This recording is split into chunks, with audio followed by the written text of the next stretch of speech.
From UFOs to psychic powers and government conspiracies, history is riddled with unexplained events. You can turn back now or learn the stuff they don't want you to know. A production of iHeartRadio.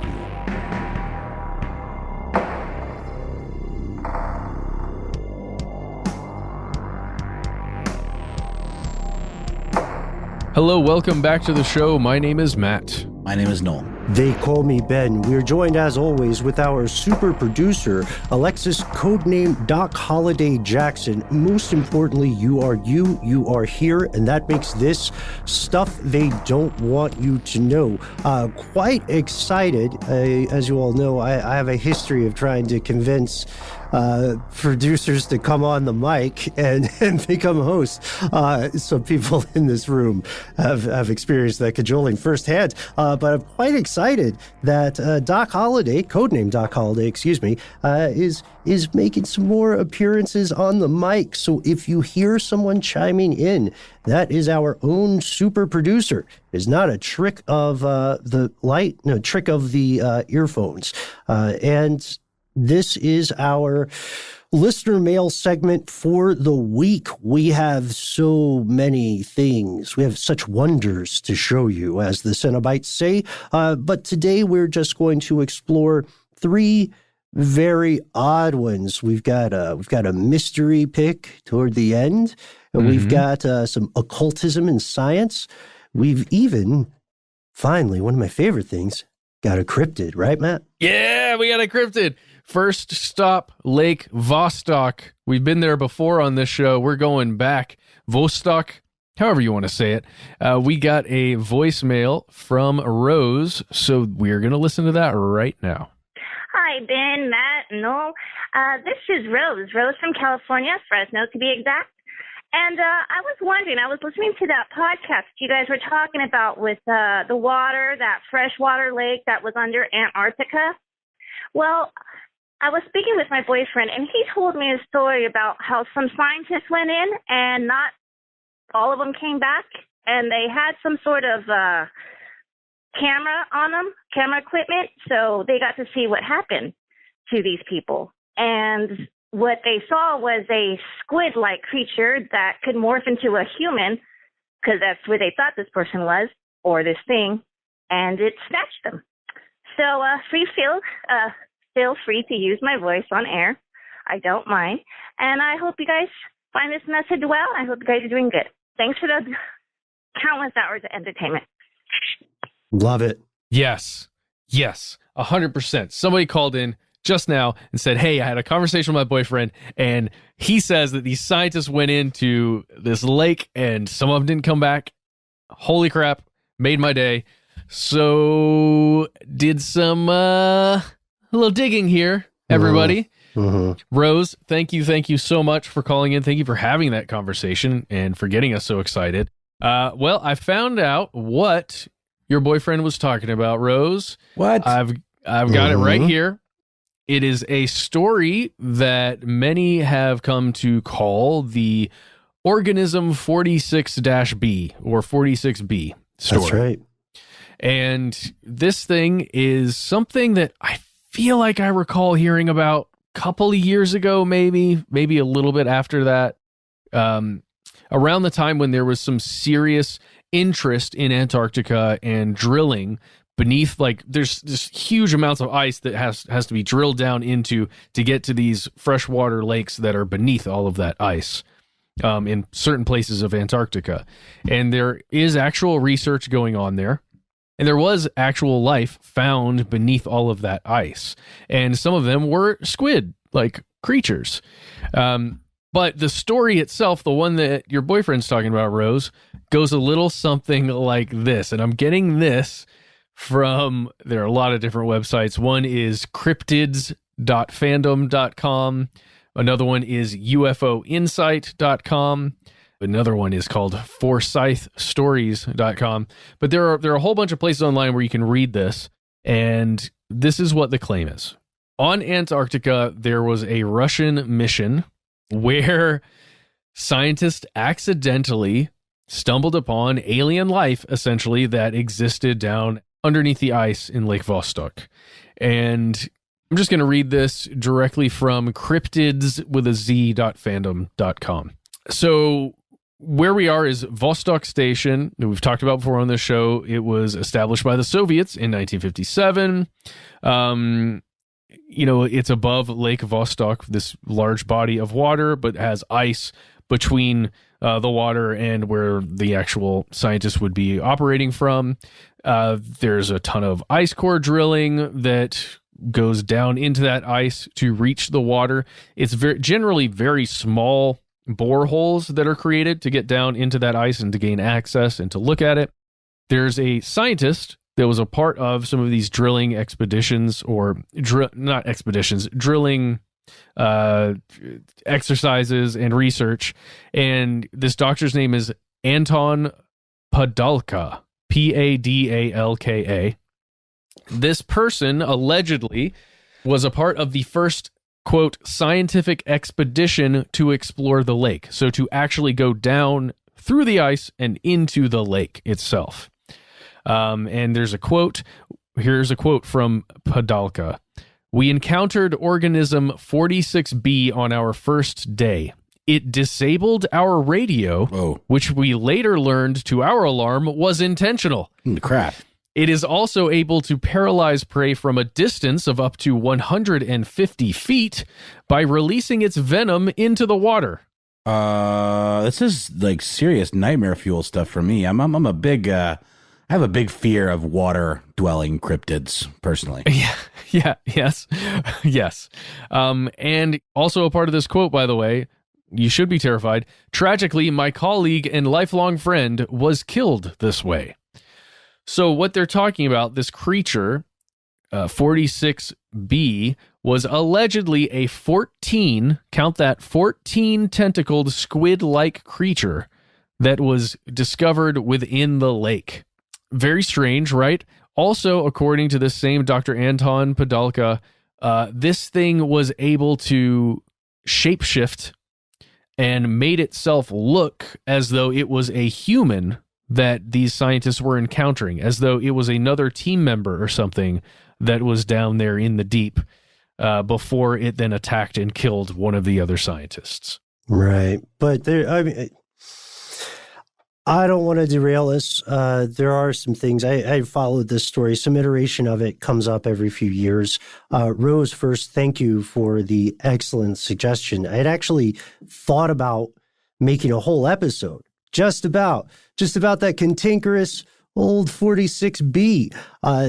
Things that stand out, first off, are that squid and cuttlefish and, of course, octopuses do have some profound, amazing powers. I think we mentioned obliquely in a previous episode a fascinating study theorizing that the octopus and its cousins may actually be extraterrestrial in origin. Of course, that's not proven, but it's a great thought experiment. So one of the best ways to evaluate this is first to look at the biological capabilities described and compare them to the biological capabilities proven in similar animals. First, yes, squid, octopuses, cuttlefish, and so on are venomous. They can deliver a toxic bite. Squid venom is as deadly to crabs as the most lethal snake venom is to mice. So that part is true. The venom part, which might sound crazy, is true. The next one would be number of tentacles. It was 14, right? Well, there's an interesting thing here because if this creature is able to, if its form is malleable, if it can shapeshift to mimic other things, which is another thing that, an octopus can do, then is it simply appearing to have 14 tentacles, the way it appeared to be humanoid? Again, this might sound like overthinking it, but that's literally all I do all the time. So I'm going to continue. The other thing is this has been reported in MSN. This has been reported in Express, which I know not the perfect thing, but you'll be hard-pressed to find information about Dr. Anton Padalka outside of this story. You will also be hard-pressed to find more recent developments. But logically, we know that the Russian government has an extensive history of attempting to weaponize animals. Like shout out to that. What was it? Was it a dolphin or a porpoise? It was a laser dolphin, I believe it was the one. And he had a harness. Yeah, he had a harness on. So that stuff really happens. The thing with 46B is that it was 33 feet long, right? Is that correct? Yeah. So if it's 33 feet long, it's in stark contrast and extraordinary amid all the other creatures discovered under Lake Vostok, of which there were more than 3,500, right? 3,500 plus. And a lot of those things are just as amazing as this cryptid, but the difference is they're proven to be real. These are like bacteria that we've never seen before, things that might be multicellular creatures. One researcher said back in 2013, there might even be fish down there, which is very exciting, very controversial statement. And the guy immediately backpedaled on this. I believe that the reports from MSN Express, which echo the cryptid, like the story that you recounted, Matt, I believe those hit around 2016, I want to say. Mm-hmm. So why hasn't there been more news about it? Well, because it does appear that this entire thing was made up. It appears that there's a gentleman named C. Michael Forsyth who wrote this story as a short fiction horror story, essentially science fiction horror. Oh, man. I know. And I'm so sorry to bring everybody down and to like to cut it off there, but you can go to Forsyth, FORSYTH STORIES, forsythstories.com, and you can find this very story, and you can see how it's copyright C. Michael Forsyth at the bottom, and it is all of the quotations that you have seen in all these other places from this Padalka guy, this alleged scientist, all the organism 46B and all of that stuff, all the shape-shifting accounts. Unless anyone out there has, better intelligence, like maybe somebody from somewhere actually knows this Padalkan was actually defecting and getting away and, seeking asylum somewhere else because of what he found out to be true at Lake Vostok. I have to consider this one at least to be debunked, and it makes me really sad. Well, Padalka is a Russian name. There's that. Yeah, you're right, Matt. I found the same thing. This story is a great story. That part is true. But this discovery doesn't hold up. And that's not to say that there are not undiscovered large fauna out there in the briny deep. That's actually the place we're most likely to find something new. But one important part of the potential audience we should acknowledge here, organism 46B, if you're listening and you're smart enough to disable technology, we would love to talk to you. I think there was a Twilight Zone episode about you recently based on this story.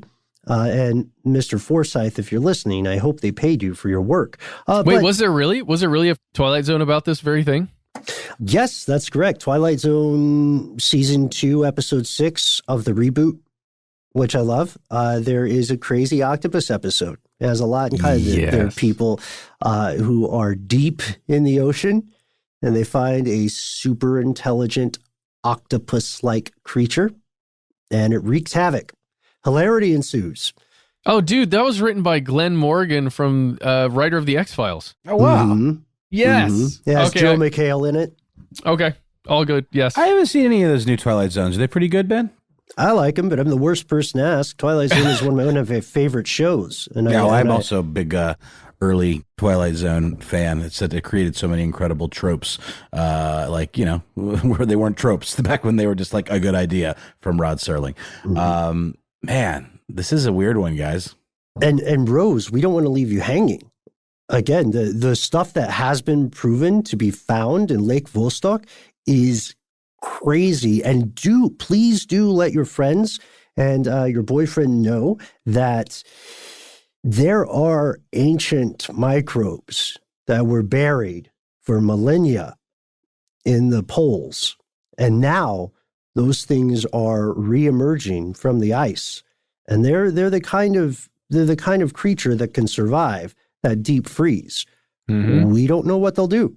We don't know how they will affect or not affect the world today. It's true. You guys remember that show Strange Arrivals with Toby that we talked to? Mm-hmm. We're working on the second season right now. And just because we mentioned the X-Files, I have to say this. Toby is going to be speaking with Chris Carter for that season. Amazing. He actually gets to talk to the X-Files guy. I'm so excited to hear what Chris Carter has to say about actual UFO experiences that people have gone through. That's amazing. Yeah, that's great. So stay tuned. Can you tell us around about when that might be hitting the airwaves? I cannot. Okay. You'll have to wait to see. Okay. All right. I dig it. I like a little mystery here. Yeah. Yeah. And with that, we're going to take a break and we'll come back with more listener messages from you.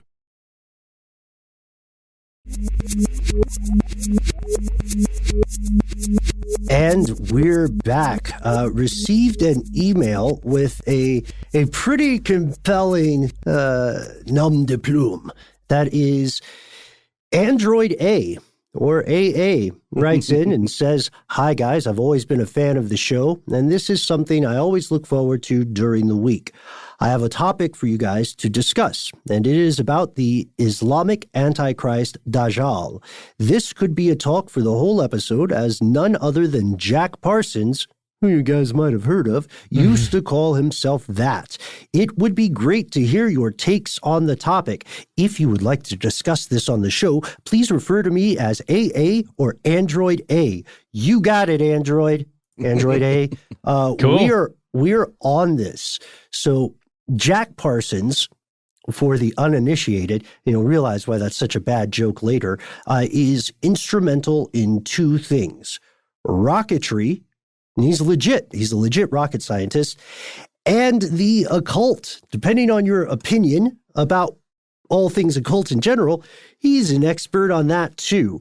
He's one of those larger-than-life characters. He pioneered liquid and solid fuel rockets. He was born into money in L.A. And for a long time, his other great love, magic, Thelemic magic specifically, was sort of an open secret with his friends or with the people who were tasked, I'll just say, the people who were tasked to keep an eye on his wild ass while they needed him to conduct research into rocketry. So here's the scoop. And we could dive deep into an exploration of his magical operations or his occult predilections. It would take up a full episode. It would be similar to our episode on some of the beliefs of members of the Nazi Party, in that people needed him for the rush to rocketry, and they put up with a lot of stuff. You know what I mean? Just like the federal government relaxing drug use laws when they realized that hackers love getting high, and they needed to have some decent hackers. So first, Android, your note is correct. In something called the Oath of the Abyss, as well as the Oath of the Antichrist, which Jack Parsons made, he purports, or he says he embodies, an entity whose full name is Valerian Armilis al-Dajjal, the Antichrist, quote, "who am come to fulfill the law of the beast 666. Now, longtime listeners, who do you think that is? Any guesses? I think, Matt, I feel like it's a softball to lob your way, but who do you think that is? Noel, who do you think it is? Is it maybe Satan? No, it's a real person. Oh, okay. Well, Satan's a real person if you believe. Well, he's not a person. Satan would be an angel that fell from grace and became a, yeah. Okay, fair enough. This person would be Anton. Close. It's an A. All right. It's not LeVay. It's Doc. Do you have a guess? Doc Holliday? It's. I do not. Okay. what is his name? Rhymes with Owly. Oh, Aleister, our boy Allie. Crowley. Allie Crowley. Yes, the B66. Famed heroin addict, and just bad person to be in a relationship with. Also dabbled in magic and poetry. Especially if you're in a pyramid with him. And oh boy, the stories. So Parsons is working within this magical system, and he's attempting to perform magical rites. However, the name Balarion Armilis al-Dajjal is sort of a self-generated and self-applied kind of, I would say, goes beyond a name. It's a persona, right? Because I will always be grateful to our pal Damian Patrick Williams for the perfect description of magic, and credit where it's due. He called it weaponized psychology. That was brilliant. Damian, if you're listening, I hope the dissertation is going well. I'd love to have you on the show again sometime. But Parsons, he really did believe this stuff. You know what I mean? It wasn't like a trapping that he used for dating people or getting into bed with them. It seemed like something he genuinely believed. He even testified in federal court in defense of his magical beliefs and his religion, saying specifically, Thelema is both anti-fascist and anti-communist. Because the number one thing we believe in, Your Honor, is individualism. So if you think about it, my weird magic stuff is as American as apple pie. Nobody at the time, I imagined, pointed out that apples originated in Kazakhstan. We just don't talk about that part. That's true, though. That's just a little bit of extra food stuff thrown on the side of the plate here. Making me hungry again this episode, Ben. Stop it. Oh, great. Yeah. The thing is, the magical systems that they're practicing are so incredibly complex. And we've got a lot of listeners in our astral room or digital room right now who are currently practicing some sort of system that people might lump into the broad category of magic. With this in mind, though, I would say, first off, why do so many people get into any kind of magical working and they immediately want to be the Antichrist? It's like, put your sounds time in cool, first. I would argue. Yeah, the Antichrist. It's fun to say. Got a nice ring to it. Yeah, but it's like you gotta work your way up. You have to earn that. Why don't you try to be, just be some other not quite at the top force yet, and then get there. Everybody, I feel like it's lazy to immediately start out as the Antichrist, but then there's also the misunderstanding. Perhaps people are just saying, I embody aspects of this thing. You know what I mean? Like, yeah. I'm flexing for it. Heard. I don't know. I'm with you, man. Yeah, sorry, I didn't mean this to be a condemnation of the Antichrist, which it's not, which is weird. Like, oh God, how do we get out of this? Antichrist don't care what you think. What we need to do is we need to study. How do you say it, Ben? Dajjal. We need to study Dajjal. We need to make a video. 5 things you don't know about Dajjal. And it will be our second most popular video on YouTube. I guarantee it. Well, it's weird because Dajjal in Arabic is I think it's technically, not to nerd out on it, but it's the superlative form of the root word Dajjal, Dajjal, I believe, which means lie or deception. It also means deceiver. So it's kind of like just calling yourself the liar guy. That's awesome. I feel like we should break it down. I feel like I don't know if this is interesting to you all, but I am fascinated because this was an incredibly brilliant man who truly believed in these things. Now, of course, brilliance and accuracy are not always going to be close bedfellows, but it's fascinating. Something convinced him. What do you think it was? If you are an expert on this, or if you dabbled in the past, we would love to hear from you. I have more to explore on this, but I'm going to hold it because I think this is a full episode. I think you're right, Android A. So stay tuned because we'll be exploring Jack Parsons in a very not safe for work episode in the near future. Just so you know, this is not going to be one for the kids. But with that being said, we're going to pause to invoke our own magical working, which is the summoning of the sponsors, and then we'll return with one more piece of listener mail.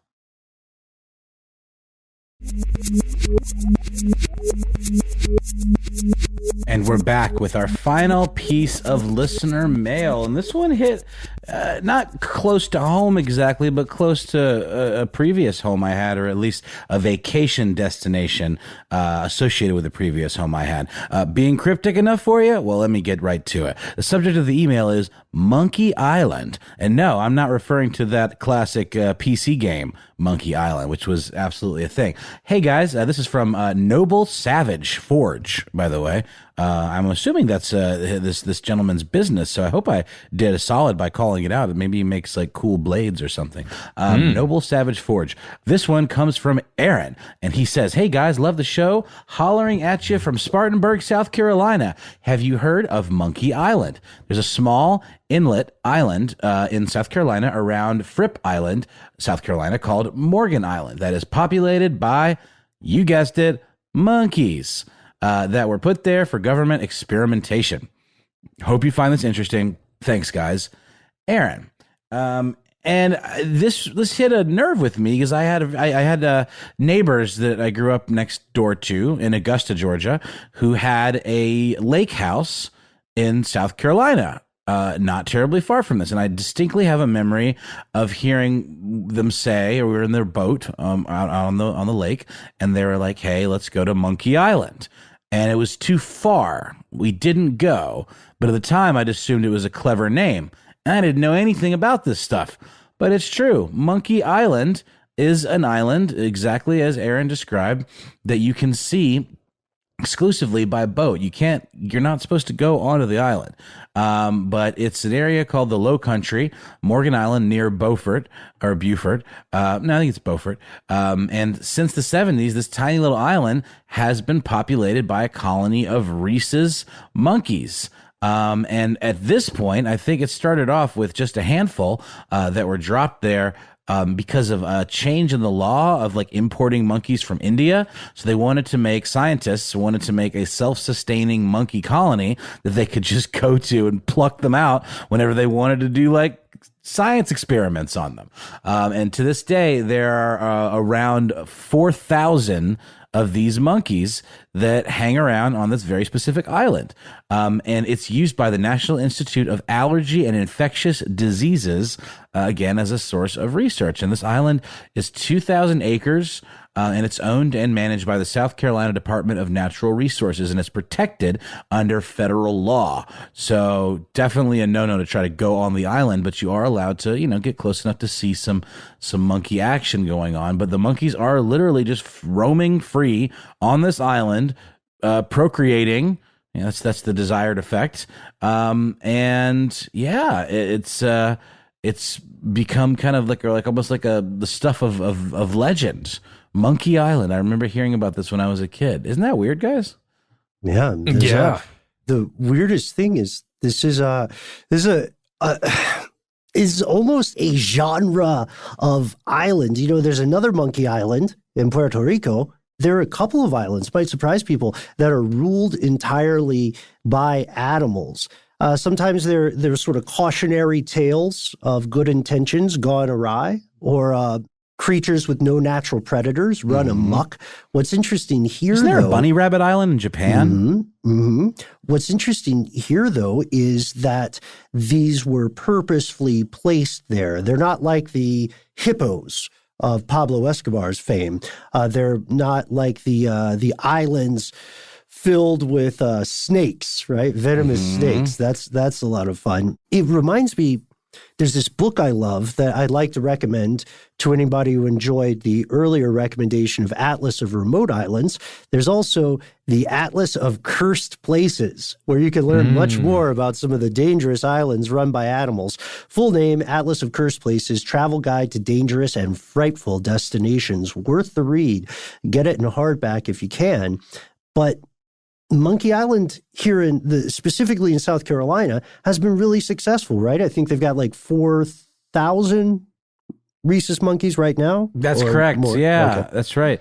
And it's interesting because the land is like I said, owned by and managed by the South Carolina Department of Natural Resources, and these monkeys are protected, and they're not used for research anymore. So it's sort of it was like initially set up as this colony that was meant to be self-sufficient because they couldn't export monkeys from India anymore. But now they've abandoned that entirely, and it's really just more of a preservation thing. And humans are not allowed on the island, and it's sort of this like self-sustaining kind of ecosystem. But like you said, if you are in the area, you are welcome to take a cruise by, and you can get close enough to definitely see a monkey or two kind of hanging around, doing whatever monkeys do. Possibly you might see some monkey sex. You might have to cover your children's eyes if that's the case, because that's what they're there for. Interesting stuff though. Like, I don't know. Like I remember Monkey Island from when I was a kid, and I just assumed it was a cute name for like an island, but no, it's a very appropriate name. There's monkeys on that island. Gonna go ahead and give a shout out to Lucas Films Games, or Lucas Games. That's the one. For their series Monkey Island. Tales of Monkey Island, which I think is Telltale created that one, where it's just an adorable and fun adventure about pirates. And I would like to give a shout out to Brazil. Just the whole place. For the whole place. Actually, I'd like to give a shout out to Brazil for keeping the location of one animal-run island somewhat off the map. It's called Snake Island. Somewhere off the coast, it's widely recognized as, quote, the most dangerous place on the planet. It is chock full, riddled with the most venomous snakes in the world. Jeez. About 5 snakes per square meter live on the island. And the lighthouse keeper was the last person who lived there, attacked by snakes, plot twist, died. And since became a snake. Came back to life as a snake, wreaking revenge. Okay. And since that moment, the lighthouse has been automated, and the Brazilian government prohibits any visitors from setting foot there. Wow. I guess maybe you could fly over. But I'm a big fan of listening to the experts when they tell you not to go to these kind of islands. I ignore all kinds of other stuff, like no trespassing, employees only. I don't care. But if someone's like, leave these autonomous monkeys alone, don't go to a place called Snake Island, or trust me, the folks of North Sentinel Island have been fine since the Stone Age, and they don't care if you roll up on a boat. I think you listen to them. You should, you would and should. There is one, however, animal island that you can go to. I mentioned it briefly a second ago. Rabbit Island in off the coast of Hiroshima, Japan, and it is occupied by thousands of wild rabbits. Located in eastern Hiroshima, it's a small island with hundreds, rather, of wild rabbits that just roam free, and tourists can plan a little ferry visit to the island and feed the rabbits. And it's a popular place for folks to come, get swarmed by rabbits, like Napoleon in that Ridiculous History episode. And Rabbit Island is apparently considered a place to seek good fortune for your own family's fertility. So you can go to the website rabbit-island.info, and it shows you how to plan your visit. So there you go. And what better way to end on a positive note? How far we have come in just about 40 minutes or so. Thank you so much, Rose, for writing to us. And hey, shout out Organism 46B if you're out there. Wave a tentacle. We'd love to hear from you. Thank you to Android A with the excellent question/inspiration about Jack Parsons. I can't believe we haven't done this yet. And of course, thank you to Noble Forge for introducing us to my next off-the-grid tourist destination. I don't know about you guys. I won't go on there, but I would like to get to the shore. And just like we could be the cryptid for those monkeys. You know what I mean? We could be on the boat and throw some like cool treats for them. And then we like disappear. Dope. What Yes. do monkeys like? Berries? Barrels? Yeah, that's true. That's No, wait, true. Donkey Kong's a gorilla. Yeah. Oh, it's banana. Sorry, that's the Yeah. cliche thing that monkeys like. Let us know. What are your favorite animal islands that we maybe left off the list? What are your favorite animals? What are your favorite islands? What are your favorite fruits? You can write to us on social media. You can find us at Conspiracy Stuff or Conspiracy Stuff Show on Facebook, Twitter, and Instagram. On Facebook, you can find our Facebook group. Here's where it gets crazy. It's literally where it gets crazy. All kinds of kooky stuff happening on that group. Heck yeah. If you don't want to do that, you can call us 1-833-STDWYTK. Leave a message. Let us know if we can use your voice on the show. And if we can use your name, perhaps. We'd love to do that, at least your first name. And tell us about any of these topics. Tell us another topic. Just, hey, make us laugh, whatever you want to do. We want to hear from you. Please give us a call. Yeah, take a cue from the listeners that wrote in today. That could be you. And we would love for that to be you. Just try to keep it within 3 minutes if you could. Don't forget to check out youtube.com/conspiracy stuff, where you can watch clips from a lot of these podcasts. If you like listening to them, you're going to love watching them because you get to see our faces and our mouths and all the weird things that we do while we say the words. And if you don't want to do any of that stuff, you can just get in touch with us the old-fashioned way. Why not send an email? We are Conspiracy@iHeartRadio.com.